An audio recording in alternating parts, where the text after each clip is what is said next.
व्याख्यामुद्रां करसरसिजैः पुस्तकं शङ्खचक्रे बिभ्रद्भिन्नस्फटिकरुचिरे पुण्डरीके निषण्णः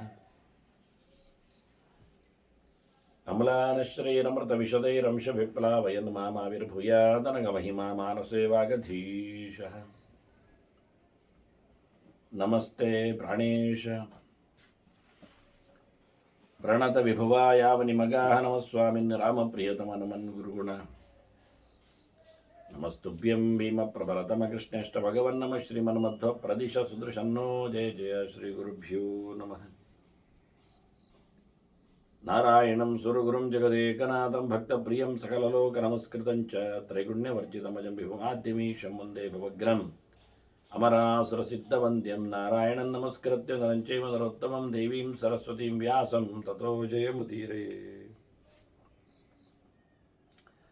ವೇದವ್ಯಾಸುರ ಮಹಾಭಾರತದ ಚಿಂತಕರಿಗೆ ವಂದನೆಗಳು. ಶಾಂತಿ ಪರ್ವದ 441ನೆಯ ಪ್ರವಚನ. ಅದಾಗಲೇ ಭೀಷ್ಮರು ಜ್ಞಾನದ ಎತ್ತರವನ್ನು ಬಿತ್ತರಿಸ್ತಾ ಸಾಂಖ್ಯರ ಸಾಧನೆಯನ್ನು ಹೇಳುತ್ತಾ ಶ್ರುತಿ ಹೇಳಿದಂತೆ ನಾಣ್ಯಪಂಥ ಅಯನಾಯ ವಿದ್ಯತೆ ತಮೈವಂ ವಿತ್ವ ಅಮೃತೈಃ ಭವತಿ ಅಂತ ಹೇಳಿಕೊಂಡಾಗೆ ಅದ್ದೂರಿಯಾಗಿ ಜ್ಞಾನಿಗಳ ಮಾರ್ಗವನ್ನು ಸಾಧನೆಯನ್ನು ಧರ್ಮರಾಜನಿಗೆ ತಿಳಿಸಿದ್ರು ಮೋಕ್ಷ ಧರ್ಮದ ಹಿನ್ನೆಲೆಯಲ್ಲಿ.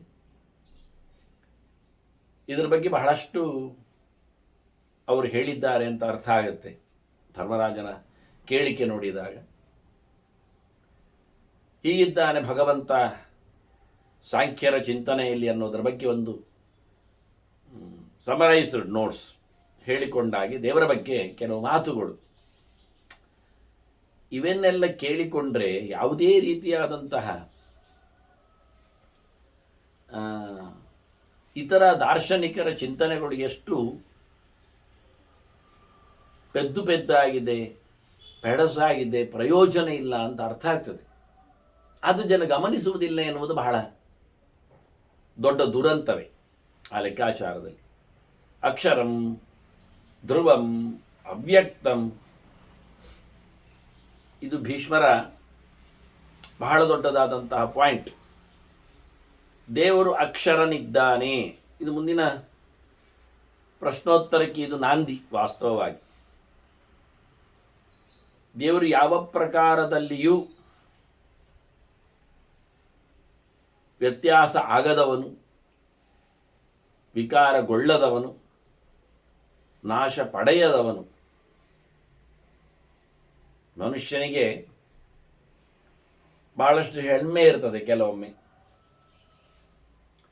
ಆಗ ಅವನು ಕೆಲವೊಮ್ಮೆ ಹೇಳಿಕೊಳ್ಳುತ್ತಾನೆ, ಎಂತ ಹೋದರೂ ಪರವಾಗಿಲ್ಲ, ನನ್ನ ಸೈಟು ಜಾಗ ನನಗೆ ಅದು ಗಟ್ಟಿಮುಟ್ಟಾಗಿ ನನ್ನ ಹೆಸರಿನಲ್ಲಿ ಇದೆ, ಅಲ್ಲಿಂದೇನು ಯಾರಿಗೂ ಮಾಡಲಿಕ್ಕೆ ಬರುವುದಿಲ್ಲ ಅಂತೆಲ್ಲ ಹೇಳಿಕೊಂಡು. ಹಾಗೆ ದೇವರಲ್ಲಿ ಯಾವುದೇ ಪ್ರಕಾರವಾಗಿಯೂ ಸಂಬಂಧಪಟ್ಟ ಸಂಗತಿಗಳಲ್ಲಿ ಚ್ಯುತಿ ಎನ್ನುವುದು ಇಲ್ಲ ಅನ್ನುವಂತೆ ಬಹಳ ಸ್ಪಷ್ಟವಾಗಿ ಭಗವತ್ ತತ್ವವನ್ನು ಅಕ್ಷರ ತತ್ವ ಅಂತ ಕರೆದಿದ್ದಾರೆ. ಇದರಲ್ಲಿ ಇನ್ನೊಂದು ಮುಖವನ್ನು ಹೇಳುತ್ತಾರೆ ಧ್ರುವಂ ಅಂತ.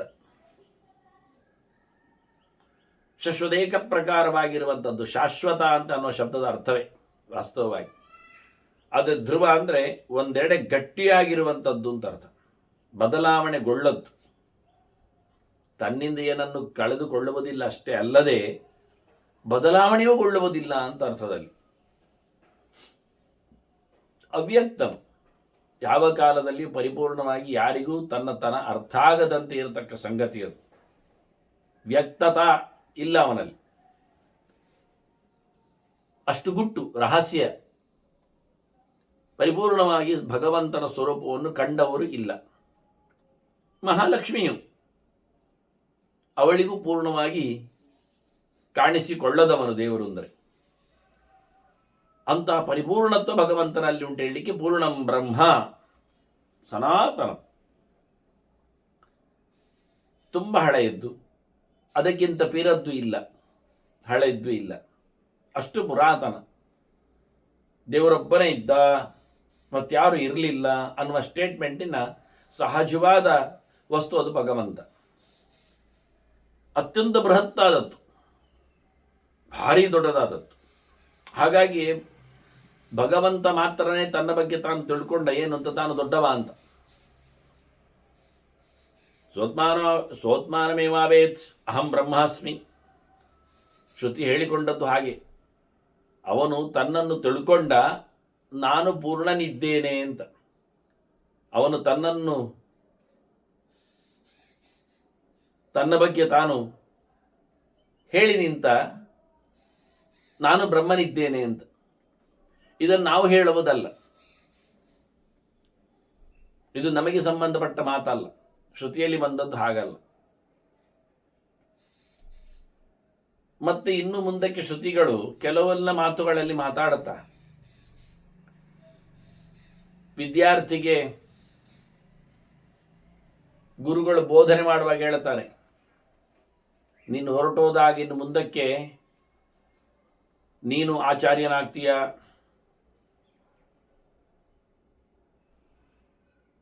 ನೀನು ಬೆಂಕಿ ಆಗ್ತೀಯ, ನೀನು ನೀರು ಆಗ್ತೀಯ. ಅವನಾಗ್ತಾನ? ಆಗುವುದಿಲ್ಲ.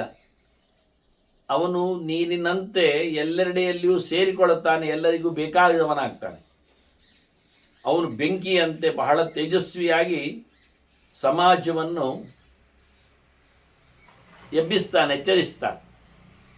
ಹೀಗೆ ಒಂದೊಂದು ಧರ್ಮಗಳನ್ನು ಅವನಿಗೆ ಹೇಳಲಿಕ್ಕುಂಟು. ಅದರಂತೆ ರಾಜನಿಗೆ ನೀನು ಇಂದ್ರ, ನೀನು ಯಮ, ನೀನು ವರುಣ, ನೀನು ಕುಬೇರ, ಹೀಗೆ ದಿಕ್ಪಾಲಕರ ಧರ್ಮಗಳ ಬಗ್ಗೆ ರಾಜನನ್ನು ಪರಿಚಯಿಸುವುದುಂಟು. ಏನರ್ಥ? ನೀನು ಯಮನಂತೆ ದಂಡಧರನಾಗಬೇಕು, ತಪ್ಪು ಮಾಡಿದವರಿಗೆ ಶಿಕ್ಷೆ ಕೊಡಬೇಕು, ಲೂಸ್ ಬಿಡುವುದಲ್ಲ. ನೀನು ಕುಬೇರನಾಗಬೇಕು, ಒಳ್ಳೆಯ ಜನಗಳಿಗೆ ಬೇಕಾದಂತೆ ಒಳ್ಳೆಯ ವ್ಯವಸ್ಥೆಗೋಸ್ಕರ ಬೊಕ್ಕಸದಿಂದ ಧನವನ್ನು, ದುಡ್ಡನ್ನು ಕೊಡಬೇಕು, ಹಂಚಬೇಕು. ನೀನು ಇಂದ್ರನಾಗಬೇಕು, ಒಳ್ಳೆ ಪವರ್ನಿಂದ ದೇಶವನ್ನು ಆಳಬೇಕು. ನೀನು ವರುಣನಾಗಬೇಕು, ಎಲ್ಲರಿಗೂ ಅತಿ ಪ್ರೀತಿಯಾಗ ನೀರಿನಂತೆ ಎಲ್ಲರಿಗೂ ಸಿಗುವಂತೆ ನೀನು ಬರಬೇಕು. ಇದೆಲ್ಲ ಹಿಂದೆ ಬಂದದ್ದು, ಮಹಾಭಾರತವೇ ಹೇಳಿಕೊಂಡಿದೆ ಅದು.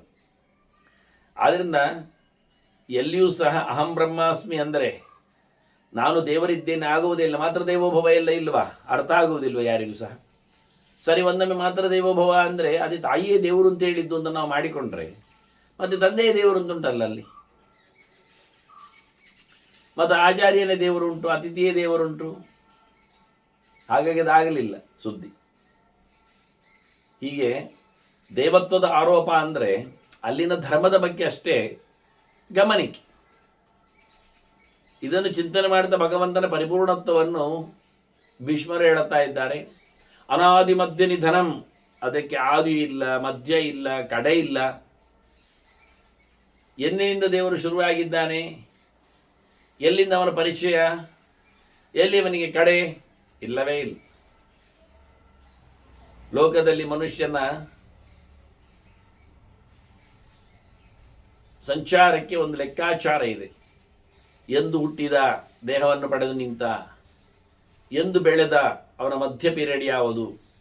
ಸುಮಾರಾಗಿ ರಾಜರದ್ದೆಲ್ಲ ಸುವರ್ಣಯುಗ, ಮಧ್ಯಯುಗ ಅಂತ ಕರೀತಾರೆ. ಅವರದ್ದು ಗಟ್ಟಿಮುಟ್ಟಾಗಿ ಶತ್ರುಗಳನ್ನು ಓಡಿಸಿ ದೇಶವನ್ನು ಬೆಳೆಸಿದ ಒಂದು ಅವರ ಶೌರ್ಯದ, ಪರಾಕ್ರಮದ ಪೀರಿಯಡ್. ಮತ್ತೆ ಅವನ ಇಳಿ ವಯಸ್ಸಿನಲ್ಲಿ ಅವನ ಬಗ್ಗೆ ಮತ್ತೆ ಮಾತಾಡುವುದಿಲ್ಲ. ಆಗ ಯುವರಾಜನ ಪೌರುಷಗಳಿರ್ತವೆ, ಅದು ಅವನ ಯುಗ ಆಗ. ಹಾಗೆ ದೇವರದ್ದಲ್ಲಿ ಮಧ್ಯಯುಗ ಅಂತ ಇಲ್ಲ, ದೇವರದ್ದು ಕೊನೆ ಅಂತ ಇಲ್ಲ. ಭಗವಂತನನ್ನು ಹೇಗೂ ಕಾಣಲಿಕ್ಕೆ ಬರುವುದಿಲ್ಲ.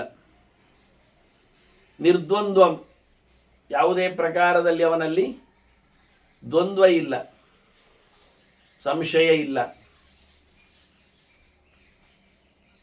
ಎರಡೆನಿಸುವ ವೈಷಮ್ಯಗಳು ಇಲ್ಲ, ಏಕಪ್ರಕಾರತೆ. ಯಾರು ಯಾವ ರೀತಿಯಲ್ಲಿ ಅವರ ಬಗ್ಗೆ ತಿಳ್ಕೊಳ್ಳುತ್ತಾರೆ, ಉಪಾಸನೆಗೈತಾರೆ, ಅದರಷ್ಟೇ ಹಾಗೆ ಫಲ. ತಮ್ ಯಥಾ ಉಪಾಸೆ ತದೇವ ಭವತಿ ಅಂತ. ದೇವರ ಪ್ರೀತಿ, ದೇವರ ಅನುಗ್ರಹ ಎಲ್ಲ ಹಾಗುವೆ ಅದೇ ರೀತಿಯಲ್ಲಿ. ಪ್ರಾಣಿ ಪ್ರಪಂಚ, ಮರಮಟ್ಟುಗಳು, ಮನುಷ್ಯರು, ಮಕ್ಕಳು, ವೃದ್ಧರು, ಕೆಲಸದವರು ಎಲ್ಲರಿದ್ದರೂ ಗಾಳಿಯ ಕತೆ ಇದ್ದಾಗೆ ಅವರವರಿಗೆ ಯಾವ ಲೆವೆಲಲ್ಲಿ ಯಾವ ನೆಲೆಯಲ್ಲಿ ಗಾಳಿ ಬೇಕೋ ಹಾಗೆ ಗಾಳಿಯ ಸಪ್ಲೈ. ಮರಗಳಿಗೆ ಅವುಗಳಿಗೆ ಆಗಿರತಕ್ಕಂಥ ನೆಲೆಯಲ್ಲಿ ಗಾಳಿಯ ಆಹಾರ, ಹಾವು ಪ್ರಾಣಿಗಳಿಗೆ ಅದಕ್ಕೆ ಸಮನಾಗಿರತಕ್ಕಂಥ ಗಾಳಿಯ ವ್ಯವಸ್ಥೆ, ಮೀನು ಮುಂತಾದವುಗಳಿಗೆ ಅದಕ್ಕೆ ಪ್ರಕಾರದಲ್ಲಿ ಬರತಕ್ಕಂಥ ಗಾಳಿಯ ಸಪ್ಲೈ, ಮನುಷ್ಯನಿಗೆ ಅದರ ಪಾಡಿನಲ್ಲಿ ವ್ಯವಸ್ಥೆ, ಅದರಲ್ಲಿ ಮಗುವಿಗೆ ಮೃದುಕರಿಗೆ ಅಂತ ಹೇಳಿಕೊಂಡಲ್ಲಿ ವ್ಯತ್ಯಾಸ ವ್ಯವಸ್ಥೆ. ಹಾಗೆ ತಮ್ ಯಥಾ ಉಪಾಸೆ ತದೇ ಭವತಿ ಅಂತ. ವಾಯು ಸರ್ವತ್ರಗೋ ಮಹಾನ್ ಅಂತೇಳಿ ಎಲ್ಲೆಡೆ ತುಂಬಿದ ಗಾಳಿಯಂತೆ ಭಗವಂತನ ಪರಿಚಯ ಮಾಡಿಕೊಳ್ಳಿಕ್ಕೆ ಇದು ಸುಮ್ಮನೆ ಚಿಂತನೆ ಕೊಟ್ಟಿದೆ ಅಷ್ಟೇ, ಸುಲಭವಾಗಿ. ತುಂಬ ಹೇಳಲಿಕ್ಕೆ ಉಂಟು ಗಾಳಿಯ ಬಗ್ಗೆ ಮಾತಾಡುವಾದ ಸಮೀಕರಣದ ವಿಷಯದಲ್ಲಿ. ಹಾಗಾಗಿ ಭಗವಂತ ನಿರ್ದ್ವಂದ್ವ, ಅವನಲ್ಲಿ ದ್ವಂದ್ವ ನೀತಿಯೇ ಇಲ್ಲ, ಅವನಲ್ಲಿ ಮತ್ತೆ ಭೇದವೂ ಇಲ್ಲ. ಅವನು ಒಬ್ಬನೇ, ಏಕಮೇವ ಅದ್ವಿತೀಯಂ ಬ್ರಹ್ಮ. ಅವನ ಕರಚರಣಾದಿಗಳಿಗೆ ಅವನಿಗೆ ಯಾವುದೇ ರೀತಿಯಾದ ವ್ಯತ್ಯಾಸ ಭೇದವೂ ಇಲ್ಲ. ಅತ್ಯಂತ ವಿಲಕ್ಷಣನಾದ ಭಗವಂತನ ಪರಿಸ್ಥಿತಿ ಅದು, ಸ್ವರೂಪ. ಮತ್ತೆ ಕರ್ತೃ, ಶಾಶ್ವತಂ ಕರ್ತೃ, ಯಾವ ಕಾಲದಲ್ಲಿ ಏನು ಮಾಡಲಿದ್ದು ಅವನೇ ಮಾಡಲಿಕ್ಕಿರುವವನು. ಬದಲಾಗದ ಕರ್ತೃತ್ವ ಶಕ್ತಿ ಅವನತ್ತು. ಕೆಲವೊಮ್ಮೆ ಹೇಳುತ್ತಾರೆ, ಕೆಲವು ಕಲ್ಪಗಳಲ್ಲಿ ಕೆಲವು ಕಾಲಗಳಲ್ಲಿ ಕೆಲವರು ಸೃಷ್ಟಿ ಮಾಡೋದು, ಕೆಲವು ಕಾಲದಲ್ಲಿ ಕೆಲವೆಡೆ ಸಂಹಾರ ಮಾಡೋದು ಕೆಲವರು. ಹೀಗಾಗಿ ಅವರು ಒಂದು ರೀತಿಯಿಂದ ರುಟೀನ್ ಪರ್ಯಾಯ ಅರ್ಚಕರು ಇದ್ದ ಹಾಗೆ. ಒಂದಷ್ಟು ಸಮಯ ಒಬ್ಬ ದೊರೆ, ಮತ್ತಷ್ಟು ಸಮಯ ಮಗದೊಬ್ಬ ದೊರೆ ಪಾಲು ಮಾಡಿಕೊಂಡು, ಇದೆಂಥದ್ದು ಮಿಶ್ರ ಪಕ್ಷದ ಧೋರಣೆ. ಹಾಗೆ ಭಗವಂತನಲ್ಲಿ ಇಲ್ಲ. ಯಾವ ಕಾಲದಲ್ಲಿ ಭಗವಂತನೇ ಸರ್ವೋತ್ತಮ. ಎಲ್ಲ ಕರ್ಮಗಳ ಬಗ್ಗೆಯೂ ಮತ್ತೆ ವಿಶದವಾಗಿ ಭೀಷ್ಮರದ ಮಾತನ್ನು ಹೇಳುತ್ತಾರೆ. ಹಾಗಾಗಿ ನಾನು ಇಲ್ಲಿ ಅದನ್ನು ಜಂಪ್ ಮಾಡ್ತಾ ಇದ್ದೇನೆ. ದೇವರು ಸದಾ ದೇವರೇ ಕರ್ತೃ, ಮತ್ಯಾರೂ ಅಲ್ಲ. ಸ್ವತಂತ್ರನಾದವ ಕರ್ತೃ, ಉಳಿದವರಿಗೆಲ್ಲ ಹೇಳಿ ಕೇಳಿ ಮಾಡಿಸುವುದು ಮಾಡುವಂಥದ್ದು. ಕೂಟಸ್ಥಂ ಚೈವ ನಿತ್ಯಂಚ ಯದ್ ವದಂತಿ ಶಮಾತ್ಮಕ. ಶಮಾತ್ಮಕ, ಶಮ ಭಗವಂತನಲ್ಲಿ ಇರತಕ್ಕಂತಹ ದೃಢವಾದ ವಿಶ್ವಾಸಕ್ಕೆ ಹೆಸರು. ಶಮೋ ಮನ್ನಿಷ್ಠತಾ ಬುದ್ಧೇ ಅಂತ ಕೃಷ್ಣ ಹೇಳಿದ್ನಲ್ಲ ಉದ್ಧವನಿಗೆ. ಹಾಗಾಗಿ ಇಂಥ ಶಮಧರ್ಮದಲ್ಲಿ ನೆಲೆಗೊಂಡವರು ಶಮಾತ್ಮಕರು. ಇನ್ನೊಂದು ದೃಷ್ಟಿಯಿಂದ ನೋಡಿಕೊಳ್ಳುವುದಾದರೆ ಶಮ ಅಂದರೆ ಸುಖ, ಅದನ್ನು ಆತ್ಮ ಅಂದರೆ ಸ್ವರೂಪ. ಸುಖ ಸ್ವರೂಪರು ಅಂದರೆ ಸಾತ್ವಿಕರು, ಮುಕ್ತಿಯೋಗ್ಯರು, ಮುಕ್ತರು. ಹಾಗಾಗಿ ಮುಕ್ತರು ಭಗವಂತನನ್ನು ಬಹಳ ಚೆನ್ನಾಗಿ ಪರಿಚಯಿಸಿಕೊಂಡಿದ್ದಾರೆ. ಅವನು ವ್ಯತ್ಯಾಸಗೊಳ್ಳದವ, ಏಕಪ್ರಕಾರನಿದ್ದಾನೆ, ಎಲ್ಲ ಗಣಗಳಲ್ಲಿ ಅವನೇ ನೆಲೆಗೊಂಡವನು, ಎಲ್ಲರನ್ನು ನಿಯಂತ್ರಿಸುವವನು, ಶಾಶ್ವತನಿದ್ದಾನೆ ಅನ್ನುವುದಾಗಿ ಅವರು ಹೇಳುತ್ತಾರೆ. ಸುಖ ಸ್ವರೂಪರಾಗಿ ನಿಂತ ಮುಕ್ತರು, ಲಕ್ಷ್ಮಿಯಾದಿಗಳು ಇಟ್ಟುಕೊಂಡು, ಆ ಬಳಿಕ ಸುಖಕ್ಕೆ ಯೋಗ್ಯರಾದವರು ಎನ್ನುವ ನೆಲೆಯಲ್ಲಿ ಮುಕ್ತಿಯೋಗ್ಯರು, ಸಾತ್ವಿಕರು, ಸಜ್ಜನರು. ಮತ್ತೊಂದು ಅರ್ಥದಲ್ಲಿ ಭಗವಂತನಲ್ಲಿ ಬುದ್ಧಿಯನ್ನಿಟ್ಟವರು ಅಂದರೆ ಆಸ್ತಿಕರು. ಇಷ್ಟು ಅರ್ಥಗಳಲ್ಲಿ ಶಮಾತ್ಮಕ ಅನ್ನುವ ನೆಲೆಯಲ್ಲಿ ಭಗವಂತನ ಬಿತ್ತರವನ್ನು ಕೊಟ್ಟವರ ಕಥೆಯನ್ನು ಭೀಷ್ಮರು ಚಿಂತನೆಗೆ ತಂದಿದ್ದಾರೆ. ಯತಃ ಸರ್ವಾ ಪ್ರವರ್ತಂತೆ ಸರ್ಗ ಪ್ರಳಯ ವಿಕ್ರಿಯಾ. ಎಲ್ಲ ಕ್ರಿಯೆಗಳು ಅಲ್ಲಿಂದಲೇ ಬರುವುದು. ಸೃಷ್ಟಿ ಇರಲಿ, ಸಂಹಾರ ಇರಲಿ, ಯಾವುದೇ ಪದಾರ್ಥಗಳಿಗೆ ಇಷ್ಟೇ ಇರುವುದು. ಸೃಷ್ಟಿ, ಬೆಳಿಗ್ಗೆ ಸಂಹಾರ, ಉಗಮ, ನಿಗಮ, ಅದರ ಆಚೆಗೆ ಇಲ್ಲ ಏನು, ಇಷ್ಟೇ. ಇದೆಲ್ಲವೂ ನಡೆಯುವುದು ದೇವರ ವ್ಯಾಪಾರದಲ್ಲಿ. ಸೃಷ್ಟಿಗೊಂದು ದೇವರು, ಪ್ರಳಯಕ್ಕೊಂದು ದೇವರು ಅಲ್ಲ. ಸೃಷ್ಟಿಗೊಬ್ಬ ಇದ್ದಾನೆ ಬ್ರಹ್ಮ, ಪ್ರಳಯಕ್ಕೊಬ್ಬ ಇದ್ದಾನೆ ರುದ್ರ ಅಂದರೆ ಅವನ ಸೃಷ್ಟಿಯನ್ನು ಮಾಡಿದ್ಯಾರು? ನಾರಾಯಣ. ಅವರ ಸಂಹಾರವನ್ನು ಮಾಡುವುದು ಯಾರು? ನಾರಾಯಣ. ಹಾಗಾದ್ರೆ ಏನರ್ಥ ಆಯಿತು? ಪೂರ್ಣಾರ್ಥದಲ್ಲಿ ಏನಾಯಿತು? ಸೃಷ್ಟಿ ಸಂಹಾರ ಯಾರ ಕೈಯಲ್ಲಿ ಉಂಟು ಅಂತ ಇದೆ. ಮಾಡಿದ ನಂತರ ಅದನ್ನು ಯಾರಿಗಾದರೂ ಹೇಳಿಸಿಕೊಂಡು ನಡೆಸಿಕೊಟ್ರೆ ಅದು ಅವನೇ ಮಾಡಿದ ಹಾಗೆ. ಒಳ್ಳೆ ಚಂದವಾಗಿ ಅಟ್ಟಿ ಕಟ್ಟುತ್ತಾನೆ, ಮತ್ತೆ ಬೆಗಡೆ ಅಂಡಿಸ್ಲಿಕ್ಕೆ ಬಿಟ್ಟುಕೊಡುತ್ತಾನೆ. ಈಗ ಗುಡುದಿ ಬಯಾರು ಮಾಡಿದ್ದು ಅಂತ ಹೇಳುದು ನಾವು.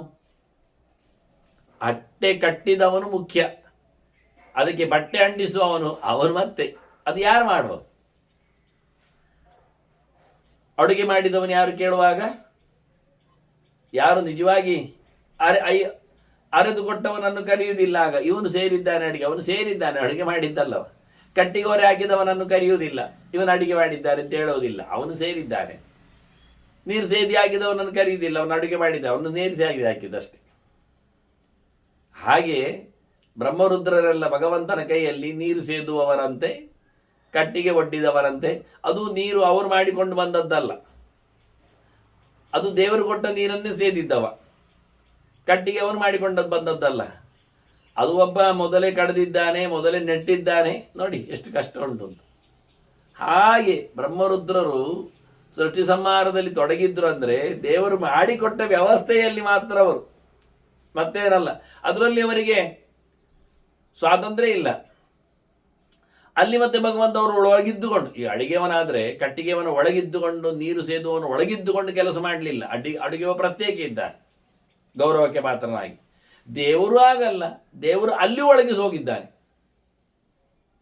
ಎಲ್ಲರ ಒಳಗೆ ಇದ್ದುಕೊಂಡು ಭಗವಂತ ಮಾಡೋದ್ರಿಂದ ಸರ್ಗ ಪ್ರಳಯ ವಿಕ್ರಿಯಾ ಅಂತ ಕರ್ತದ್ದು.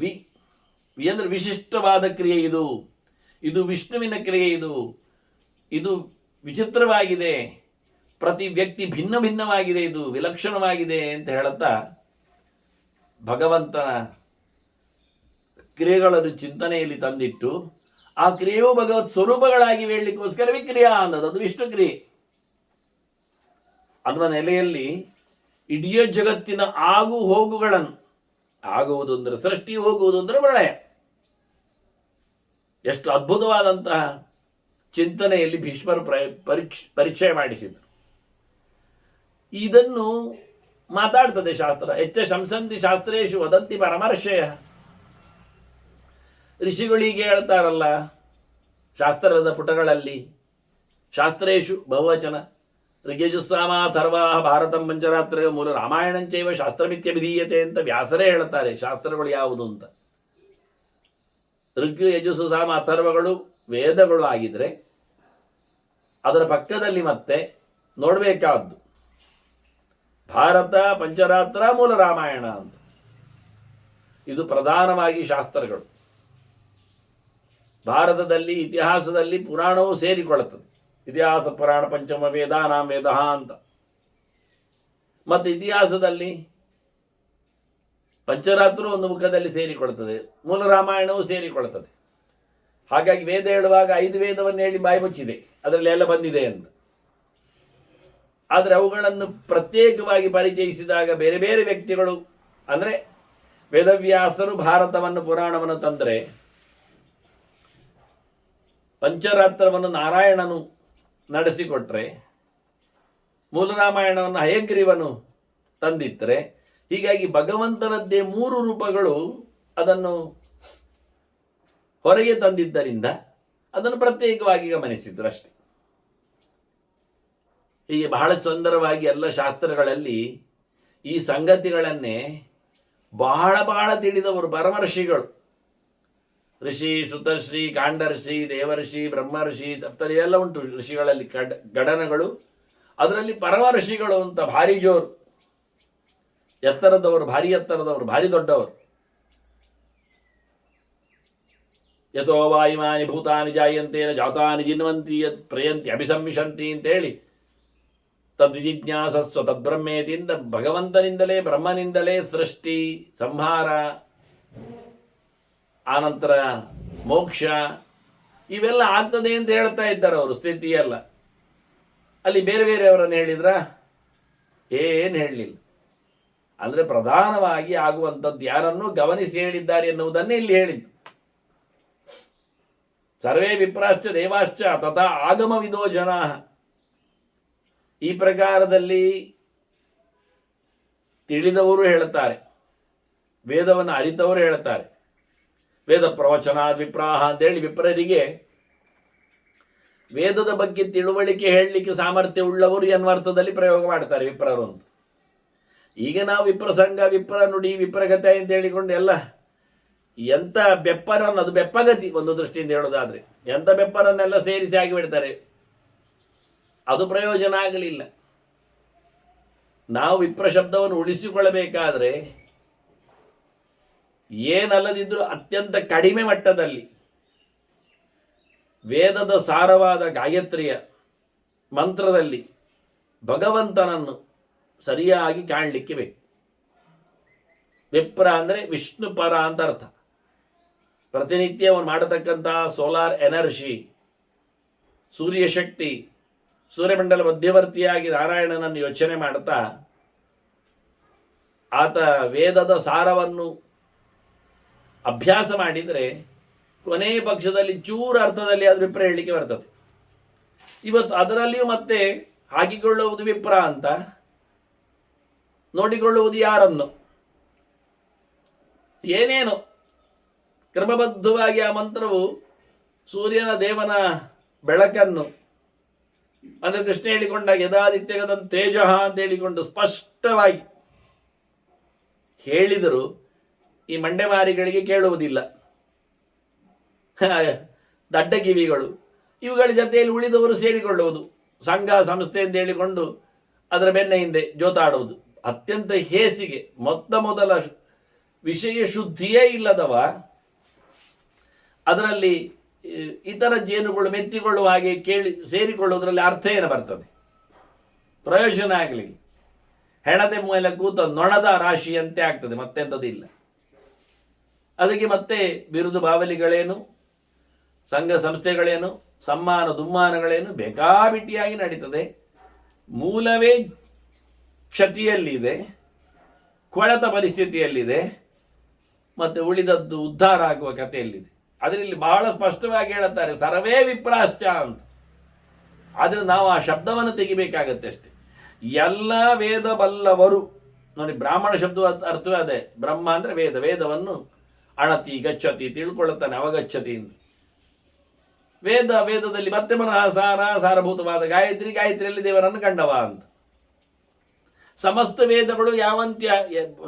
ವೇದಗಳು ಸಹ ವೇದಾಕ್ಷರಾಣಿ ಯಾವಂತಿ ಪಡಿತಾನೆ ದ್ವಿಜಾವದ್ಯಭಿಹಿ ತಾವಂತಿ ಹರಿನಾಮಾನಿ ಪಡಿತಾನೆ ಅಂತ ಸಂಶಯ ಅಂತ. ಎಲ್ಲ ವೇದ ಓದುವವರು ವೇದದ ನುಡಿ ಹೇಳುವ ಮುಂಚೆ ಹೇಳುವಂಥದ್ದು ಹರಿ ಓಂ ಅಂತ ಶುರು ಮಾಡೋದು. ನಾನು ಮುಂದಕ್ಕೆ ಹರಿಯನ್ನು ಇಲ್ಲಿ ಕಾಣುತ್ತೇನೆ, ಹೇಳುತ್ತೇನೆ ಅಂತ. ಎಂತ ಹೇಳುವ ಈಗ? ಯಾರ ಹತ್ರ ತಿಳಿಸುವ? ಇದನ್ನೆಲ್ಲ ಎಲ್ಲಿ ಬದಲಾಯಿಸುವ ಕತೆ ಅಂತದ್ದು. ಹೇಳಿದರೆ ಕೋಪ ಬರ್ತದೆ ಅವರಿಗೆ. ಇದೆಂಥದ್ದು ಒಡೆಯುವ ನೀತಿ ಅಂತ ಬೊಬ್ಬೆ ಹಿಡಿತಾರೆ. ಇದು ಇಡಿ ಮಾಡುವ ಕತೆ. ಒಂದು ತತ್ವದೆಡೆಗೆ ಎಲ್ಲರೂ ಸೇರಿಕೊಂಡಾಗ ಒಂದೇ ಸ್ಪಿರಿಟ್ ಅಲ್ಲಿ ಹೋಗ್ಲಿಕ್ಕೆ ಬರ್ತದೆ. ಇಲ್ಲದಿದ್ದರೆ ಒಂದು ಕಡೆ ಒಬ್ಬ ಜಗ್ಗುವುದು, ಮತ್ತೊಂದು ಕಡೆ ಇನ್ನೊಬ್ಬ ಜಗ್ಗುವುದು, ಪೂರ್ವಾಗ್ರಹ ಪೀಡಿತರಾಗಿ ಯಾವುದೋ ಒಂದು ಸತ್ಯವೇ, ಯಾವುದೋ ಒಂದು ಸುಳ್ಳೆ, ಎರಡಾಗ್ಲಿಕ್ಕೆ ಸಾಧ್ಯವಿಲ್ಲ, ಎರಡು ಆಗುವುದಿಲ್ಲ. ಇದು ಅರ್ಥ ಆಗುವುದಿಲ್ಲ ಅವರಿಗೆ. ಸರ್ವೇ ವಿಪ್ರಾಶ್ಚ ದೇವಾಶ್ಚ, ಎಲ್ಲ ದೇವತೆಗಳು ದೊಡ್ಡ ದೇವನಾದ ನಾರಾಯಣನ ಆದಿದೇವ ಮಹಾದೇವ ಅಂತೇಳಿ ದೇವರನ್ನು ಗಮನಿಸ್ತಾರೆ. ದೇವೋತ್ತಮ ದೇವತಾ ಸಾರ ಅಂತ ಹೇಳಿಕೊಂಡು ಅಹಂ ಹಿ ಸರ್ವಯಜ್ಞಾನ ಭೋಕ್ತಾಚ ಅಂತ ದೇವರೇ ಹೇಳಿಕೊಂಡ. ಎಲ್ಲರ ಪೂಜೆ ಪುನಸ್ಕಾರಗಳು, ಎಲ್ಲ ದೇವತೆಗಳದ್ದು ಸಂಸ್ಕಾರಗಳೆಲ್ಲವೂ ನನ್ನ ಕೈಯಲ್ಲಿದೆ, ನಾನೇ ಅಂತೇಳಿ. ಅದನ್ನ ಯಾವ ದೇವತೆಯೂ ನಾನು ದೊಡ್ಡವ ಹೇಳಲಿಲ್ಲ, ಹೇಳುವುದಿಲ್ಲ. ಭಗವಂತನೇ ದೊಡ್ಡವ ಅಂತೇಳಿ ಇರ್ತಾನೆ. ದುರ್ವಾಸರ ಪ್ರಕರಣ ನೋಡಿ, ಅಂಬರೀಷನ ಉಪಾಖ್ಯಾನದಲ್ಲಿ ಎಲ್ಲ ದೇವತೆಗಳು ಕೈ ಮೇಲೆ ಎತ್ತಿದ್ರು. ಇದು ವಿಷ್ಣುವಿನ ವಿಷಯ, ಚಕ್ರದ ಕತೆ, ನಮ್ಮಿಂದ ಆಗುವುದಿಲ್ಲ, ನಾವು ಯಾರೂ ಅಲ್ಲ. ಆಗ ಬಾಯ್ಬಿಟ್ಟು ಹೇಳ್ತಾರೆ, ನಾವು ಯಾರು ಅಲ್ಲ, ನಾವು ನಾರಾಯಣನೇ ವಿರೋಧ ಮಾಡುವುದಿಲ್ಲ ಅಂತ ಬೆನ್ನು ಜಾರಿಸಿದ್ದಲ್ಲ, ಅವರು ಬೆನ್ನು ತೋರಿಸಿದ್ದಲ್ಲ. ಮತ್ತೆ ಅವರು ಹೇಳ್ತಾರೆ ಬಾಯ್ಬಿಟ್ಟು, ನಾವು ನಾರಾಯಣನ ಕೈಯಲ್ಲಿ ಆಟಿಕೆಯವರು, ಕೈಗೊಂಬೆಗಳು, ನಮಗೇನು ಮಾಡುವ ಸಾಮರ್ಥ್ಯ ಇಲ್ಲ. ಆದ್ರಿಂದ ತಮೇವ ಶರಣಂಗಚ್ಚ ಅರಿಸ್ತೇಶಂ ವಿಧಾಸ್ಯತಿ, ನಿನಗೆ ನಾರಾಯಣನೇ ಶರಣು, ಆಶ್ರಯ, ಹೋಗಿ ಒಳ್ಳೆದಾಗ್ತದೆ. ಎಷ್ಟು ಸ್ಪಷ್ಟ. ಇಂಥದ್ದು ಅನೇಕ ಕಡೆಗಳಲ್ಲಿ ಮಾರ್ಕಂಡೇಯ ಬಂದಾಗಲೂ ಹೇಳುತ್ತಾನೆ, ಶಿವನೇ ಹೇಳುತ್ತಾನೆ, ಅಹಂ ಭೋಗಪ್ರದೋ ವತ್ಸ ಮೋಕ್ಷದಸ್ತು ಜನಾರ್ದನ. ನಿನಗೆ ನಾನು ಇಲ್ಲಿ ಬೇಕಾದರೆ ಸಾವು ಇಲ್ಲದಂತೆ ಚಿರಂಜೀವಿಯಾಗಿ ಏನು ಬೇಕಾದ್ರೆ ಕೊಡಲಿಕ್ಕೆ ತಯಾರಿದ್ದೇನೆ. ಮೋಕ್ಷ ಮಾತ್ರ ನಾನು ಕೊಡುವುದಲ್ಲ, ಅದು ಮುಕುಂದ ಇದ್ದಾನೆ, ನಾರಾಯಣ ಇದ್ದಾನೆ, ಅವ ಕೊಡಲಿಕ್ಕೆ. ಅವನ ಮೇಲಿನ ಭಕ್ತಿ ಬರುವಂತೆ ನಾನು ಮಾಡುತ್ತೇನೆ. ಹೀಗೆ ದೇವಾಶ್ಚ ಎಲ್ಲರೂ ಸಹ ಭಗವಂತನ ಎತ್ತರವನ್ನು ಗಮನಿಸಿದವರೇ. ಮತ್ತೆ ಬೇರೆ ಬೇರೆ ಆಗಮಗಳಲ್ಲಿ ಬೇರೆ ಬೇರೆ ಕತೆ ಉಂಟಲ್ಲಿ ಹೇಳಿದೆ, ತಥಾ ಆಗಮ ವಿದೋ ಜನ, ಅದನ್ನು ಚೆನ್ನಾಗಿ ತಿಳ್ಕೊಂಡು ಬನ್ನಿ ಅಂತ. ಅದು ಬಂದದ್ದು ಸತ್ಯ ಶಿವನಿಂದ, ಕೇಳಿದ್ದು ಸತ್ಯ ಪಾರ್ವತಿ. ಆದರೆ ಸಬ್ಜೆಕ್ಟ್ ಏನು? ಅದು ದೇವರ ಎತ್ತರವನ್ನು ಹೇಳುವಂಥದ್ದು. ಅದು ಅಲ್ಲದಿದ್ದರೆ ಕೆಲವೊಮ್ಮೆ ಬೇಗೋ ಬೆಟ್ಟಿಯಾಗಿ ಹೇಳಿದ್ದು ಅದು ದೇವರಿಗೆ ಇಷ್ಟವೇ, ಆಗಲೇ ಹೇಳಿದ್ದಾನೆ. ತ್ವಂಚರುದ್ರ ಮಹಾಬಾಹೋ ಮೋಹಶಾಸ್ತ್ರಾಣಿಕಾರಯ ಅಂತ ದೇವರೇ ಒಪ್ಪಿಗೆ ಕೊಟ್ಟಿದ್ದಾನೆ. ಹೇಳು ಮಾರಯ, ತಪ್ಪು ಹೇಳು, ಜನರಿಗೆ ಕನ್ಫ್ಯೂಸ್ ಆಗಲಿ, ಅವರು ಕಷ್ಟಪಟ್ಟು ಕಲೀಲಿ, ಸಿದ್ಧಾಂತವನ್ನು ತಿಳ್ಕೊಳ್ಳಿ, ಬೇಡ ಆದರೆ ಆಚೆ ಹೋಗಲಿ ಅಂತ. ಅದು ಮುಂದೆ ಬರುತ್ತೆ ಹಾಗೆ ಹೇಳಿದ ರೀತಿ. ಅದರಿಂದ ಆಗಮ ಅಂದರೆ ಆಗತಂ ಶಿವ ವಕ್ತೇಭ್ಯ ಗತಂಚ ಗಿರಿಜಾನನೆ ಮತಂ ಶ್ರೀವಾಸುದೇವಸ್ಯ ತಸ್ಮಾದ್ ಆಗಮ ಉಚ್ಯತೆ ಅಂತ. ಹೇಳಿದ್ದು ಶಿವ ಹೌದು, ಪಡೆದದ್ದು ಪಾರ್ವತಿ ಸರಿ, ಆದರೆ ಅದು ವಾಸುದೇವನಿಗೆ ಕೃಷ್ಣನಿಗೆ ಇಷ್ಟವಾದದ್ದೇ. ಸುಳ್ಳು ಸಂಗತಿ ಹೇಳಲಿಕ್ಕೆ ಹೇಳಿದ್ದಾನೆ, ನಡುವೆ ಸತ್ಯ ಸಂಗತಿಯನ್ನು ಹೇಳಲಿಕ್ಕೆ ಹೇಗಿದ್ದಾನೆ. ಜನ ಯಾವುದನ್ನು ಆಯ್ಕೆ ಮಾಡ್ತೇನೆ ನೋಡಿ ತಿಂದುಬಿಟ್ಟಿದ್ದಾನೆ. ನೋಡಿ, ಬೇಕರಿಯಲ್ಲಿ ಅದು ಕ್ಯಾನ್ಸರ್ ಕೊಡುವ ಮೊಟ್ಟೆಯ ಹಾಕಿದ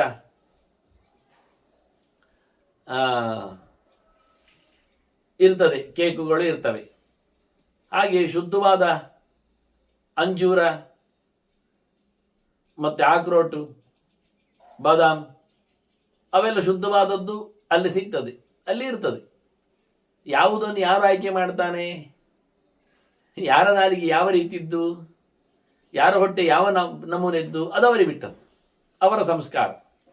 ಹಾಗಾಗಿ ಬೇಡದಿದ್ದನ್ನೇ ತಗೊಳ್ಳೋ ಇರ್ತಾನೆ ಪ್ರತಿನಿತ್ಯ, ಬೇಕಾದ್ದನ್ನೇ ಪಡೆಯುವವನಿದ್ದಾನೆ. ಯಾವುದರಿಂದ ಏನಾಗುವುದಿಲ್ಲ ಹೇಳ್ಬೋದು. ನಾನೇನು ಪ್ರತಿನಿತ್ಯ ಈ ಬ್ರೆಡ್ಡು ಅಥವಾ ಕೇಕು ತಿಂದು ಸತ್ನ ಕೇಳ್ಬೋದು ಅವರು, ಅದು ಸರಿಯೇ. ಇವನು ಕೇಳ್ಬೋದಲ್ಲ, ನಾನೇನು ಬಾದಾಮಿ ಅದೆಲ್ಲ ತಿಂದು ಸತ್ತನ ಅಂತ ಕೇಳ್ಬೋದಲ್ಲ. ಅದಕ್ಕೆ ಉತ್ತರ ಇಲ್ಲ ಮನುಷ್ಯರಿಗೆ. ಆದರೆ ಇದರಲ್ಲಿ ಅತ್ಯಂತ ಅನುಕೂಲಕರವಾದ ಆರೋಗ್ಯ ಇದೆ, ಅಲ್ಲಿ ಕ್ಯಾನ್ಸರ್ ಬರ್ತದೆ ಮತ್ತು ಇನ್ನಿತರ ರೋಗಗಳು ಬರ್ತವೆ, ಅದನ್ನು ಗಮನಿಸಲಿಕ್ಕೆ ಆಗ್ತದೆ.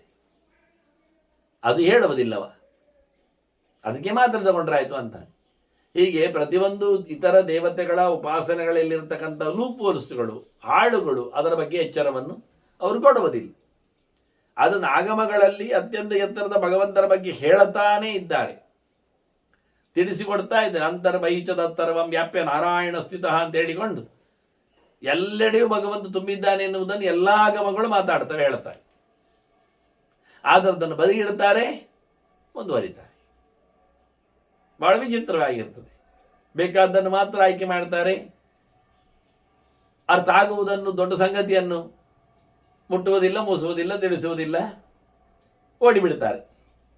ಇದೇ ವಿಚಿತ್ರ ಆಗುವುದು. ಎಲ್ಲಿವರೆಗೆ ಅವರ ದುರಂತ ಹೇಳಿದರೆ ಹರಿವಾಣೆ ಹೇಳಲಿಕ್ಕೆ ನಾಚಿ ಆಗ್ತದೆ ಅವರಿಗೆ. ನಾವತ್ತರೇ ಜಪ ಮಾಡಲಿಕ್ಕೆ ಕಷ್ಟಪಡ್ತಾರೆ. ಲೋಪದೋಷಗಳು ನಿವೃತ್ತಿ ನೋಡಿ ಹೇಳಿ, ಇದೆಲ್ಲ ಆಗಮಗಳು ಪ್ರೆಸೆಂಟ್ ಮಾಡಿದ ಸಂಗತಿಗಳಲ್ವಾ.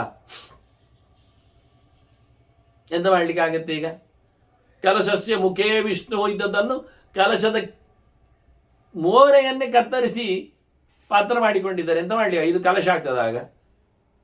ಕಲಶದ ಲಕ್ಷಣವನ್ನೇ ಹರಿದವರಿಗೆ ಕಲಶಸ್ಯ ಮುಖೇ ವಿಷ್ಣು ಘಂಟೆ ರುದ್ರಶ್ರಮಾಶ್ರಿತ ಮೂಲೆ ತತ್ರ ಸ್ಥಿತೋ ಬ್ರಹ್ಮ ಅಂತ ಹೇಳಿದಾಗೆ.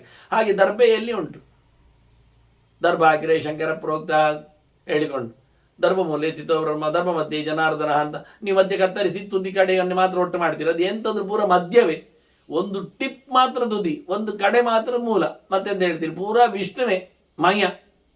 ಸೃಷ್ಟಿ ಒಂದು ದಿನ ಆಗ್ತದೆ, ಸಂಹಾರ ಒಂದು ದಿನ ಆಗ್ತದೆ, ಸ್ಥಿತಿ ಉದ್ದಕ್ಕೆ ನಡೀತದೆ. ಮನ್ವಂತರ ಕಲ್ಪದಲ್ಲಿ ಇರ್ತದೆ. ಎಂತ ಮಾಡ್ತೀರಿ ಈಗ?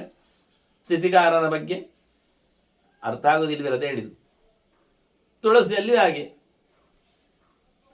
ಹಾಗಾಗಿ ತೆಗಿಲಿಕ್ಕೆ ಬರ್ತದೆ ಯಾರನ್ನ, ಅದು ಏನು ಮಾಡ್ತೀವಿ? ಇದೇ ವಿಚಿತ್ರ ಅನಿಸ್ತದೆ. ಇದನ್ನೇ ಹೇಳಿದ್ದವರು. ಆದ್ದರಿಂದ ಎಲ್ಲ ಶಾಸ್ತ್ರಗಳು ಇದೇ ರೀತಿಯಾಗಿರುವಂಥದ್ದು. ಆಗಮಗಳು, ತಂತ್ರಗಳು ಎಲ್ಲ ಮಿಕ್ಸೆಡ್.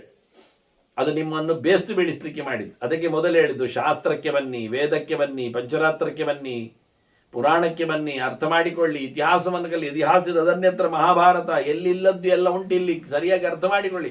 ಇದೇ ಭಾರತದ ಸ್ಲೋಗನ್ಸ್ಗಳಿದು, ಮಾತುಗಳು. ಭೀಷ್ಮರು ಹೇಳ್ತಾರೆ, ಭಾರಿ ಜೋರಾಗಿ ಮಾತಾಡ್ತಾರೆ ಅವರು. ಮೋಕ್ಷ ಧರ್ಮ ಅಂದರೆ ಇನ್ನು ಯಾರಲ್ಲಿ ಉಂಟು ರೀ? ಇನ್ನು ಯಾವ ದೇವತೆಗಳಲ್ಲಿ ಧರ್ಮ ಇದೆ, ತಾಕತ್ತಿದೆ, ಯೋಗ್ಯತೆ ಇದೆ, ಅಧಿಕಾರ ಇದೆ? ಇಲ್ಲ, ನಾರಾಯಣನಲ್ಲಿ ಮಾತ್ರ ಅನ್ನುವುದಕ್ಕಾಗಿ ಕೇಳ್ತಾ ಇದ್ದಾನೆ ಧರ್ಮರಾಜ. ಇನ್ನು ಮುಂದಕ್ಕೆ ಭಾರಿ ಜೋರು ಪ್ರಶ್ನೆ ಕೇಳ್ತಾನೆ, ಉತ್ತರಗಳು ಬರುತ್ತವೆ.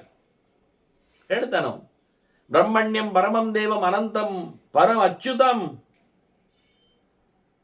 ವೇದದಲ್ಲಿ ನೆಲುಕುವವ, ವೇದಜ್ಞರಿಗೆ ಸಿಗುವವ, ವೇದಜ್ಞರನ್ನು ಪ್ರೀತಿಸುವವ, ಜ್ಞಾನಿ ಪ್ರಿಯತಮೋ ತೋಮೇ ಅಂದವೈವ. ಅತ್ಯಂತ ಎತ್ತರದ ರಮೆಯನ್ನು ಪಾಲಿಸುವ ದೇವರು. ಏನು ಹೇಳುವ? ಶ್ರೀ ಪರಾ ಪ್ರಕೃತಿ ಪ್ರೋಕ್ತ ಅಂತ ರಮೆಗೂ ಮಾನ ಕೊಟ್ಟವ, ಜ್ಞಾನ ಕೊಟ್ಟವ, ಅವಳನ್ನು ಅವಳಿಗಾಗಿ ರಮಿಸಿ ನಿಂತವ. ಇನ್ನೆಷ್ಟೋ ಅರ್ಥಗಳಲ್ಲಿ ಪ್ರಾಣನನ್ನು ತಂದವ, ಅವನನ್ನು ಲೋಕದಲ್ಲಿ ನೆಲೆಗೊಳಿಸಿದವ, ಎಂದು ಕೊನೆ ಇಲ್ಲದವ, ಅನಂತಾನಂತ ರೂಪಗಳಲ್ಲಿ ಅನಂತಾನಂತ ಜೀವರಾಶಿಗಳಲ್ಲಿ ನೆಲೆಗೊಂಡವ. ಒಂದು ಜೀವ, ಅದರಲ್ಲಿ ಭಗವಂತನ ಅನಂತ ರೂಪಗಳು. ಏನು ಅದ್ಭುತ! ಹೇಗಿರ್ತದೆ ಈ ಚಿತ್ರ? ಇಂಥದ್ದು ಅನಂತ ಜೀವರು, ಎಲ್ಲದರಲ್ಲಿ ಭಗವಂತನ ವೈವಿಧ್ಯ, ವಿಭೂತಿಗಳು. ಹಾಗಾಗಿ ಭಗವಂತ ಒಂದಿನಿತು ಒಂದರಲ್ಲಿ ಇದ್ದರೂ ಏನು ಘಾಸಿಗೊಳದವ ಅನ್ನೋ ನೆಲೆಯಲ್ಲಿ ಪ್ರಾರ್ಥೆಯಂತೆ ಚತಂ ವಿಪ್ರಾಹ ವದಂತಿ ಗುಣಬುದ್ಧಯ. ಅವನ ಗುಣಗಳನ್ನು ಚಿಂತನೆ ಮಾಡ್ತಾ ಇರ್ತಾರೆ. ಯಾನಿ ನಾಮಾನಿ ಗೌಣಾನಿ ಮುಂದೆ ಹೇಳ್ತಾರೆ ಭೀಷ್ಮರು. ದೇವರ ನಾಮದಲ್ಲಿ ಏನು ಸಾಮಾನ್ಯನೂ ಅಲ್ಲ, ಅದ್ಭುತವಾದಂತಹ ಭಗವಂತನ ಪರಿಚಯ, ಲಕ್ಷಣ, ಗುಣಗಳು ಅಲ್ಲಿ ಮಡುಗಟ್ಟಿವೆ ಅಂತ. ಹಾಗಾಗಿ ಉಳಿದವರೆಲ್ಲ ಅವನ ಬಗ್ಗೆ ಚಿಂತನೆ ಮಾಡುವಾಗ ಸುಮ್ಮನೆ ಶಾಬ್ದಿಕವಾಗಿ ಮಾಡುವುದಿಲ್ಲ, ಆರ್ಥಿಕವಾಗಿ ನೋಡುತ್ತಾರೆ.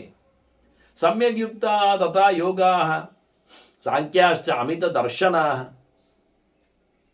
ಯೋಗ ಮಾರ್ಗದವರು ಚಿಂತನೆ ಮಾಡಿದ್ದುಂಟು ಚೆನ್ನಾಗಿ.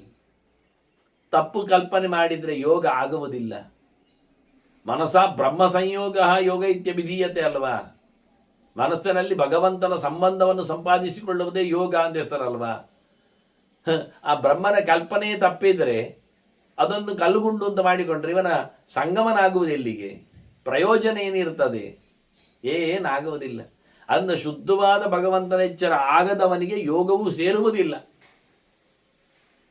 ಖಾಲಿ ಕೈಕಾಲಲ್ಲಾಡಿಸುವುದನ್ನು ಯೋಗ ಹೇಳೋದಿಲ್ಲ, ಅದು ಸರ್ಕಸ್ ಆಗ್ತದೆ, ಜಿಮ್ನಾಸ್ಟಿಕ್ ಆಗ್ತದೆ. ಅದಾಗಲಿಲ್ಲ.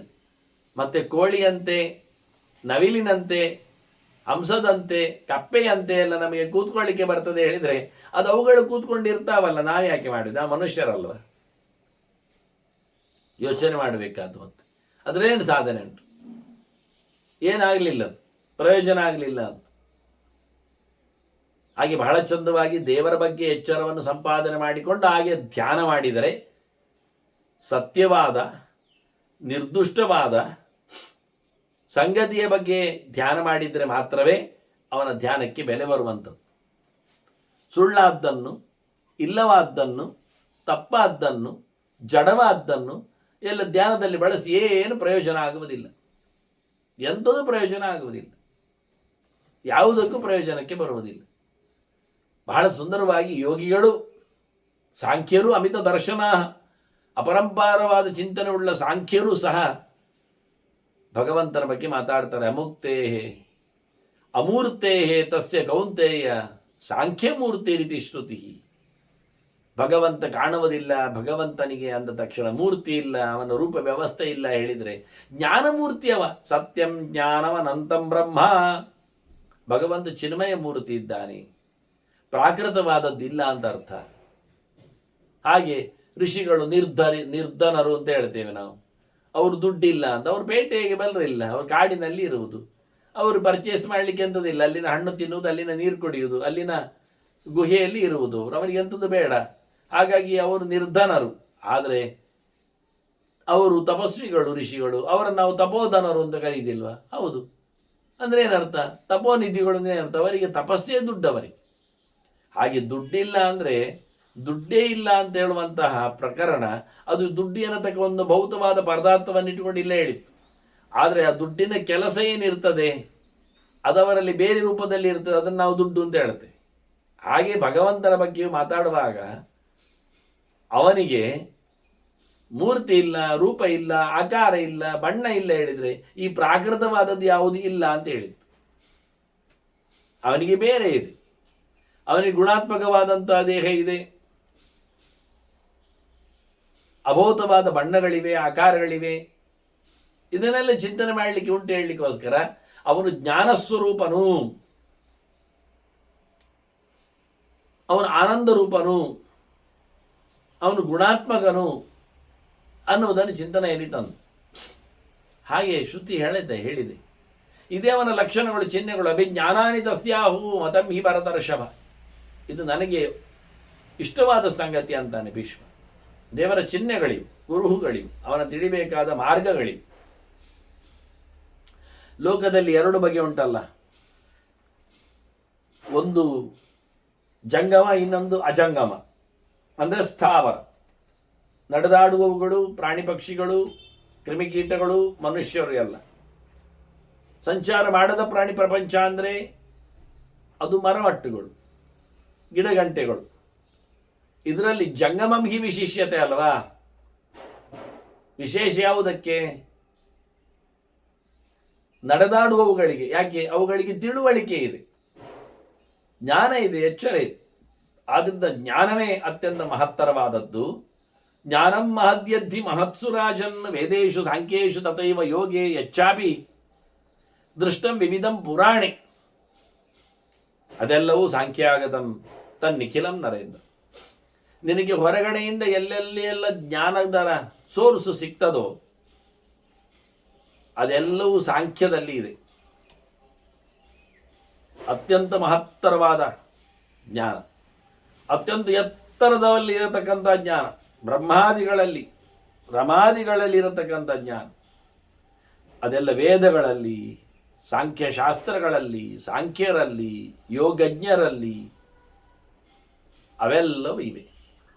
ಅವೆಲ್ಲದಲ್ಲಿ ಇರುವಂಥದ್ದು ಸಾಂಖ್ಯಶಾಸ್ತ್ರದಲ್ಲಿ, ಸಾಂಖ್ಯ ಕ್ರಮದಲ್ಲಿ ಬಂದಿದೆ. ಬೇರೆ ಬೇರೆ ಪುರಾಣಗಳಲ್ಲಿ ಇರುವಂಥದ್ದು ಸಹ. ಅಂದರೆ ಎಷ್ಟು ದೊಡ್ಡ ಮಟ್ಟಿನ ಸಾಂಖ್ಯ ಅಂತ ಆಯಿತು. ಪುರಾಣ ಮಾತ್ರ ಅಲ್ಲ, ಹೆಚ್ಚೇತಿಹಾಸೇಶು, ಇತಿಹಾಸ ಕೃತಿಗಳಲ್ಲಿ. ಇತಿಹಾಸ ಅಂದ್ರೆ ಹೇಳಿದ್ದೇನೆ, ಭಾರತಂ ಪಂಚರಾತ್ರಂಚ ಮೂಲ ರಾಮಾಯಣ ಅಂತ ಇತಿಹಾಸ ಇದು ಪ್ರೋಕ್ತ ಅಂತ. ಇತಿಹಾಸ ಅಂದರೆ ಮಹಾಭಾರತ ಮಾತ್ರ ಅಲ್ಲ, ಪಂಚರಾತ್ರ ಸಂಹಿತೆಗಳು ಕೋಟಿಗಟ್ಟಲೆ ಅಲ್ಲ, ಮೂಲ ರಾಮಾಯಣ ಇವೆಲ್ಲವೂ ಸಹ ಏನನ್ನು ಹೇಳಿವೆಯೋ ಅದು ಸಾಂಖ್ಯದಲ್ಲಿರುವಂಥ, ಸಾಂಖ್ಯದಲ್ಲಿದೆ. ಹೆಚ್ಚು ಅರ್ಥಶಾಸ್ತ್ರವೇ ನೃಪ ಶಿಷ್ಟ ಜುಷ್ಟೆ. ಒಳ್ಳೆಯವರು ಶಿಷ್ಟರು ಅನ್ನುವವರು ಯಾವುದನ್ನು ಪ್ರೀತಿಸ್ತಾರೋ ಅದೆಲ್ಲವೂ ಸಾಂಖ್ಯಶಾಸ್ತ್ರದಲ್ಲಿ. ಜ್ಞಾನಿಗಳು, ಉಳಿದವರು, ಕಲ್ಪಾವಸಾನದಲ್ಲಿ ಮುಂದಿನ ಕಲ್ಪಕ್ಕಾಗಿ ಉಳಿದು ನಿಂತ ಋಷಿಗಳು, ಅವರೆಲ್ಲ ಇದನ್ನು ಹೊತ್ತು ನಿಂತವರು.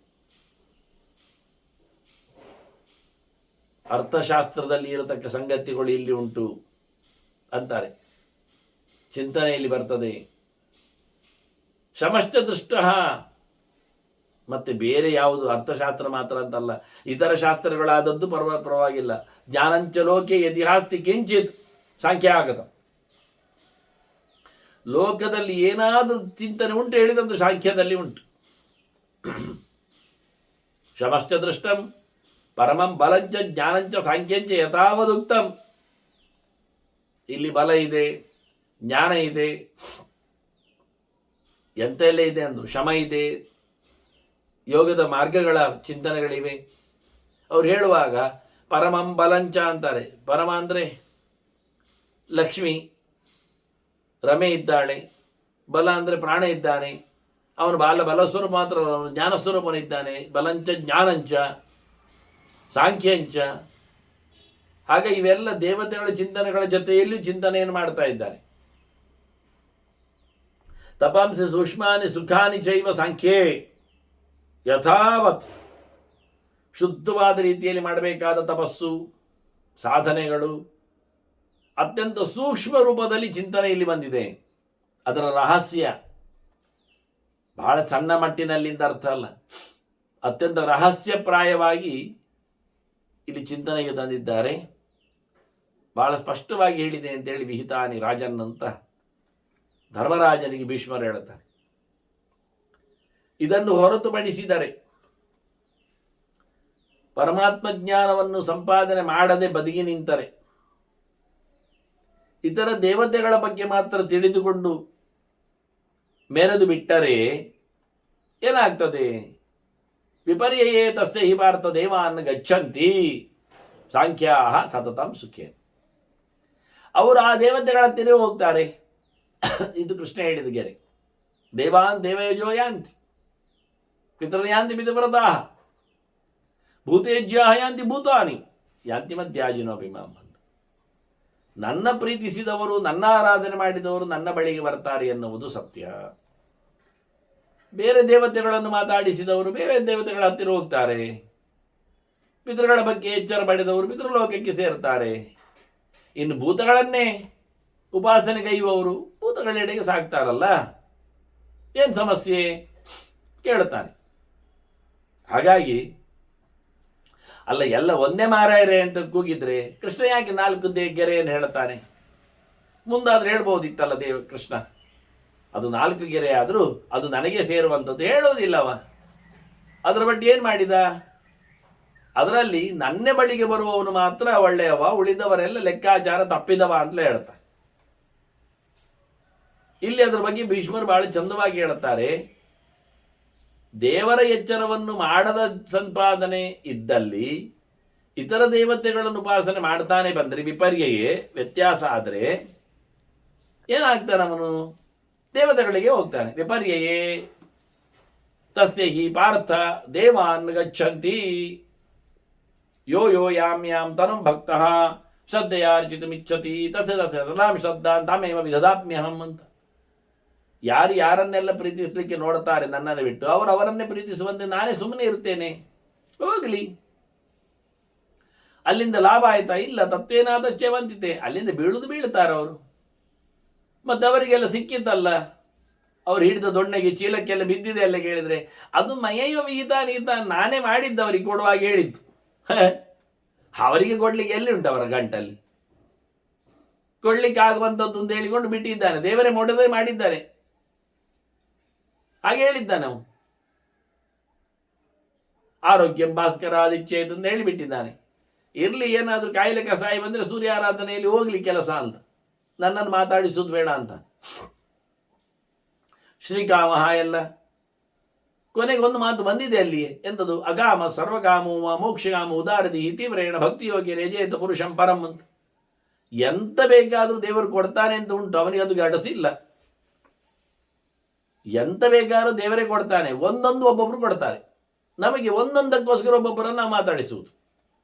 ಆ ಒಂದೊಂದು ದೇವರಲ್ಲಿ ಸಿಗ್ತದೆ ಅನ್ನತಕ್ಕಂಥ ಎಚ್ಚರ ದೇವರು ಕೊಟ್ಟರು ನಾವು ಬರುವುದಿಲ್ಲ. ಅವ್ರು ಕೊಡ್ತಾರಲ್ಲ, ಅವ್ರು ಕೊಟ್ಟದ್ದು ದೇವರೇ ಕೊಟ್ಟದ್ದು ಎನ್ನುವ ಎಚ್ಚರವೂ ಅವರಲ್ಲಿಲ್ಲ. ಇರಲಿ ಮಾರಾಯರು, ಎಲ್ಲರೂ ದೇವರು ಒಂದೇ ಅಂತ ಮಾಡಿಕೊಳ್ಳೋ ಮಾರಾಯರು ಹೇಳಿದರೆ ದೇವರು ಹೇಳ್ತಾನೆ ಆಗುವುದಿಲ್ಲ, ಹಾಗೆ ನಾನಲ್ಲ ಅದು. ಮತ್ತು ಇವರೆಲ್ಲ ಎಲ್ಲಿ ಹೋಗ್ತಾರೆ? ಅವರವರ ಲೋಕಕ್ಕೆ ಹೋಗ್ತಾರೆ. ಹೋಗಿದ್ರಲ್ಲ, ಒಂದಾಯ್ತಲ್ಲ, ಗಮ್ಮತ್ನಲ್ಲಿ ಹೋಗಿದ್ದಾರಲ್ಲ, ಹೌದಂತಾನೆ. ಸತತಂ ಸುಖೇನ ಗಮ್ಮತ್ನಲ್ಲಿ ಹೋಗ್ತಾರೆ. ಯಾಕೆ ಇವರು ಮತ್ತೆ ತಪ್ಪಿ ಬರಬಾರದು ಅಂತ. ಹೋಗಿ ವಿಷಯ ಏನಾಗುತ್ತೆ ಗೊತ್ತಾ? ವಿಷಯ ಇಷ್ಟೇ, ಹೋದ ನಂತರ ಅವರು ತಾಂಶ್ಚಾನುಚಾರ ಸಂಚಾರ್ಯ ತತ ಕೃತಾರ್ಥ ಪತಂತಿ ವಿಪ್ರೇಷಿ ಯತೇಷಿ ಭೂಯ.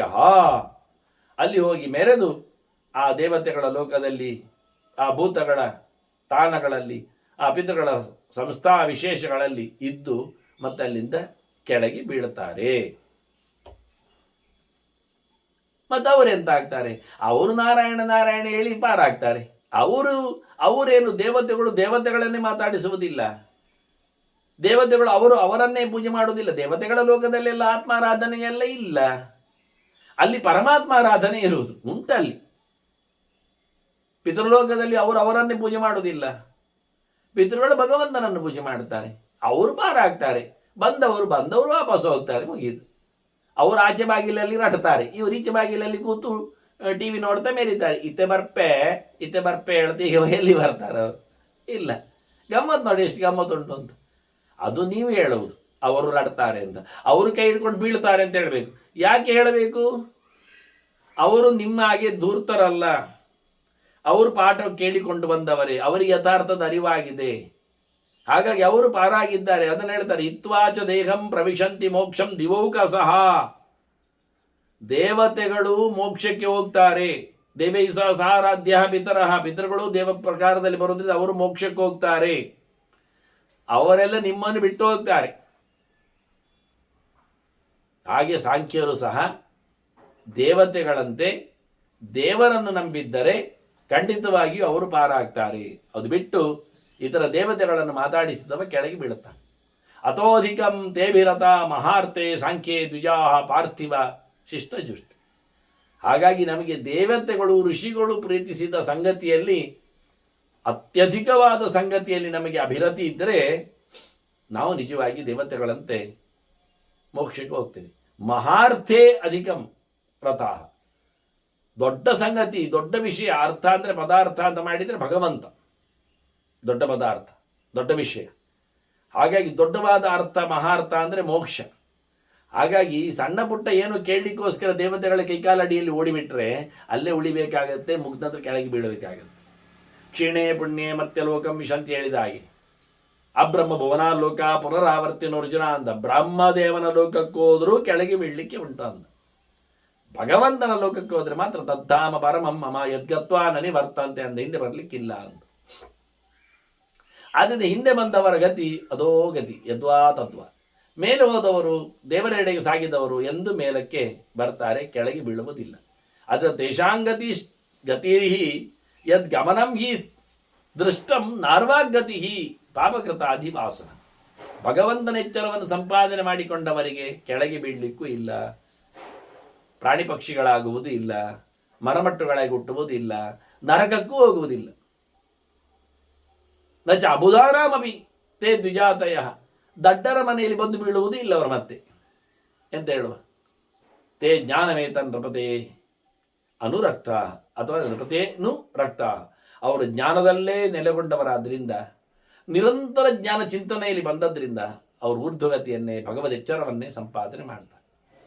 ಸಾಂಖ್ಯಂ ವಿಶಾಲಂ ಪರಮಂ ಪುರಾಣಂ ಮಹಾರ್ಣವಂ